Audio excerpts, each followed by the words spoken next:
What is good, YouTube? My name is Nicolo Rigano and you are watching my barber dreams. I got a chance to come out here and enjoy the weather a little bit, as you can see.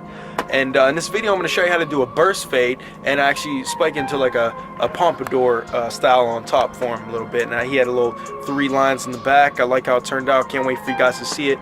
But check it out. This week I just got, it's called the Blue Ice Mic. So you can be hearing my voice nice and crispy now. And I also just ordered a new barber case. It's the Vincent Gold edition, and I love it.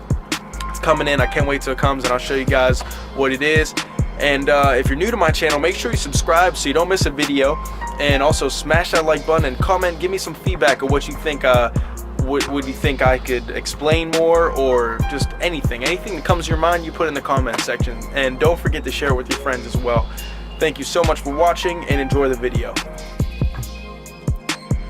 Alright, we're going to start off here with creating our base layer. It's going to be the number 3 guard closed.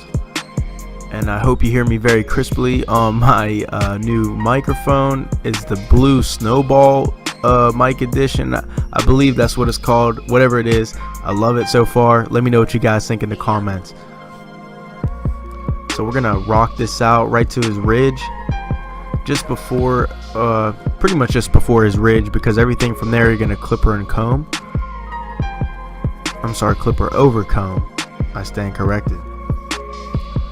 By the way, if you like the instrumentals that are being played, please check out B Young. I'll leave him in the description. He drops all types of sick beats, so definitely go check him out. And also Lucid Sounds. I use him for a lot of my stuff too, so go check those guys out. You're going to start here with your half guard close, and you're going to follow a crescent moon shape. And if you have Andy's product, this would be your 0 guard. And if you have any other product, I believe you could just measure, I think it's 1/16, I believe, for a half guard. But yeah, you want to follow this shape throughout the whole cut. And I stopped here because I like to get the guideline in there first. I like to line up the neck so I can set you up for the rest of the cut. You can kind of feed off that. That's where you're pretty much going to stop your fade. In that circular motion.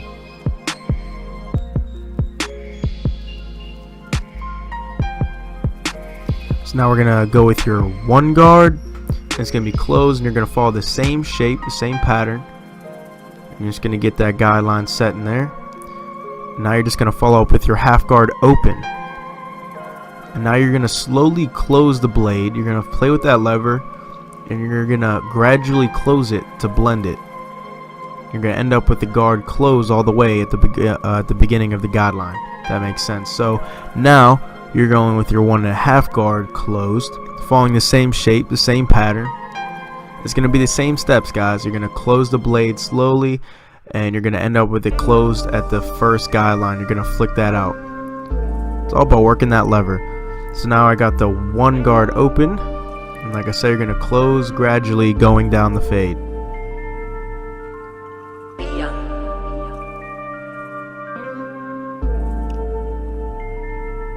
Let me know in the comments too if you guys have another system you like to follow. I always like to, fade up or down. Doesn't really matter to me. Kind of depends on the situation. But let me know if you have certain techniques that you like to use. So now I'm going to follow up with clipper over comb on the ridge. And I say necessary areas because, sometimes towards the neckline, you can maybe flick, get some clipper over comb work there too. And yeah, you always want to swipe across to take down bulk. And then you're going to swipe up to blend further.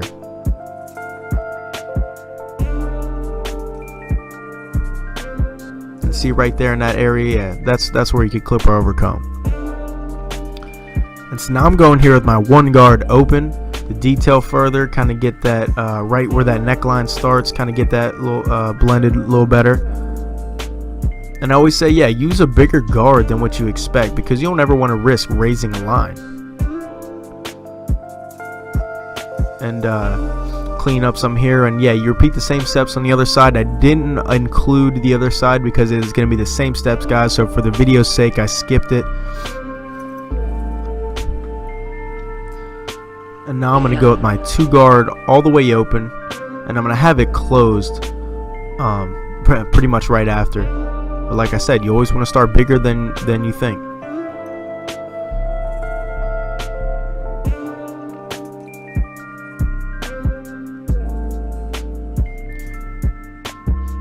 now you are going with your 1.5 guard open, and again you're going to close, fading down. And if you notice, I flipped my clippers right there because I wanted to go against where his hair was growing a certain way, and you always want to cut it against to get the closest and the cleanest look. So I had to flip it real quick. So always pay attention to the way your client's hair grows. It's very important.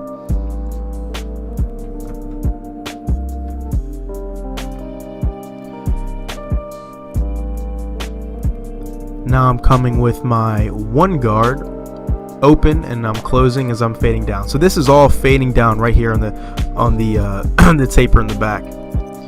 And I think for low tapers and temp fades and stuff like that, it's always best to fade down so you don't risk raising that line. And you know, for this particular fade, this is more of a shadow fade. He didn't want it bald, so it might be different with the guards and everything, you know, as far as detailing and stuff like that. So now I got my half guard on open, and again the same steps, guys. Closing the blade up. Now I have no guard, blade open. This is your true 1, and you're gonna end up with it all the way closed, maybe just to flick out the very top of that neckline.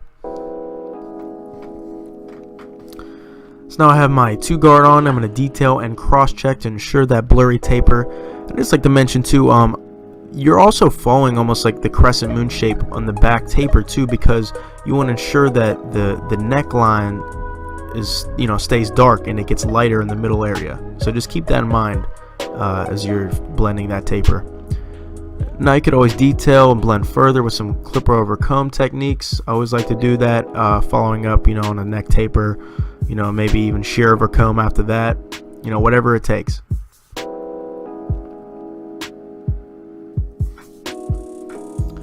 And for clipper over comb, especially if you're starting out, I recommend that you open the blade when you do this, just so you leave yourself a little bit of room for error. Some areas you might need to close it up. You know, I kind of vary between the two. So now you're going to line up the edges, the neckline, everything, and the beard if your client has one.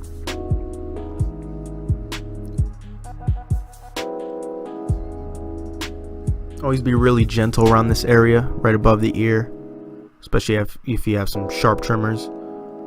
Now that's why I don't fully zero gap mine all the way so they don't bite anybody, but they're close enough where, you know, they hit pretty good. So now watch here.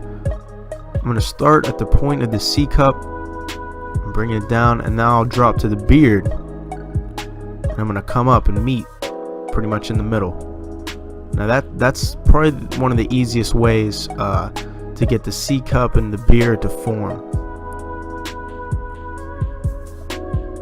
And you're just slightly gliding, you know, the corners of your trimmers. You know, that's pretty much like your pencil.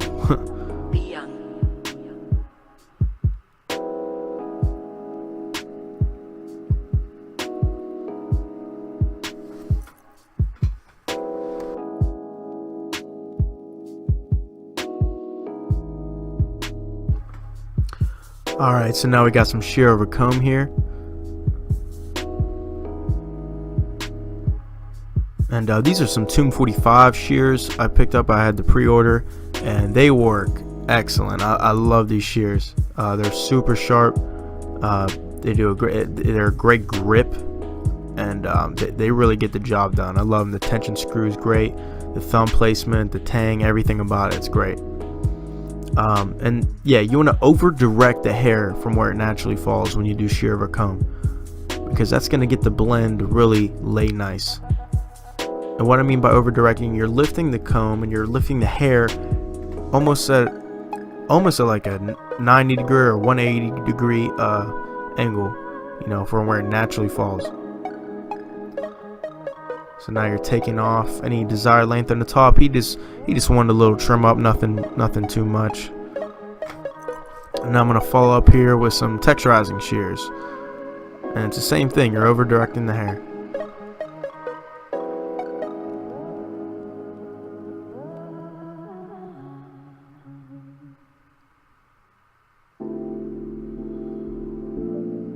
Alright, so my client wanted some design lines, so I'm going to start here with my trimmers. I love designs. They're so fun, especially if a client says, just freestyle it, or do whatever I want. I mean, that's music to my ears.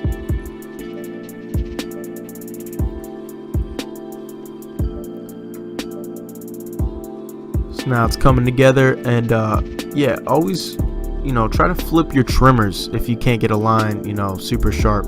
That always helps kind of get the top and the bottom pretty lined up, pretty nice.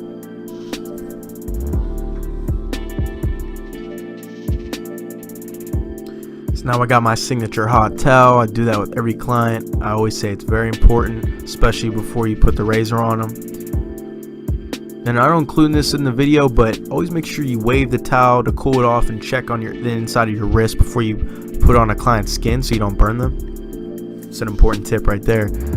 So now we got our shave gel, which is Tomb 45. Shout out to them, Chris Bossio. Check out their stuff. I will put them in the description. It's actually how I started to learn how to cut hair. It was from that man over there, Chris Bossio, man.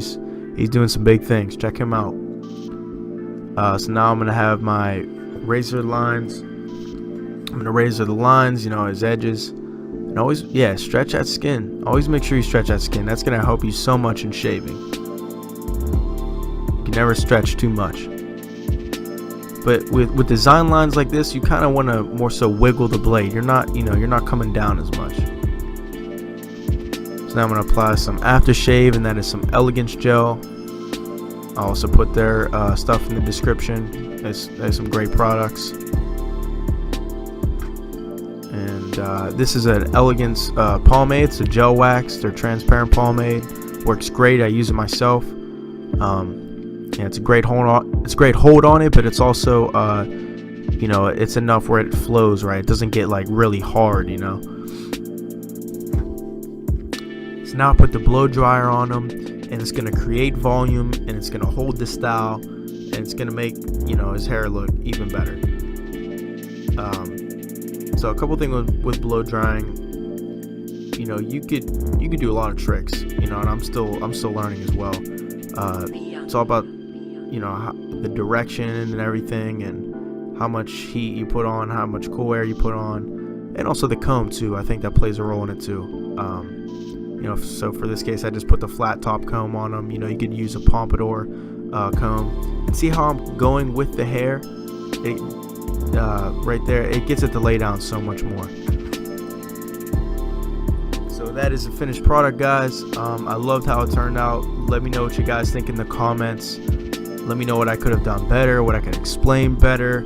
I'm open for all criticism. Seriously. So do that. Thank you again for watching. Make sure you follow my Instagram. And until next time, YouTube, I am out.